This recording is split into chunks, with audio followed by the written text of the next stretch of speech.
ট্যাঙ্কির জল দিয়ে চা তৈরি করব। তো চলুন বন্ধুরা, কথা না বলে আমরা চা তৈরি করতে চলে যাই। এত রোদ না, কি বলবো, যে চাটা আর আমাদের গ্যাস পোড়াতে হবে না।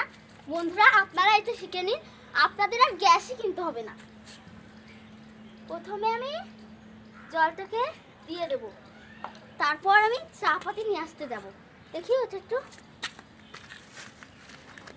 নিয়ে আসার পরে আমি এটা দিয়ে কিন্তু চা বানাবো।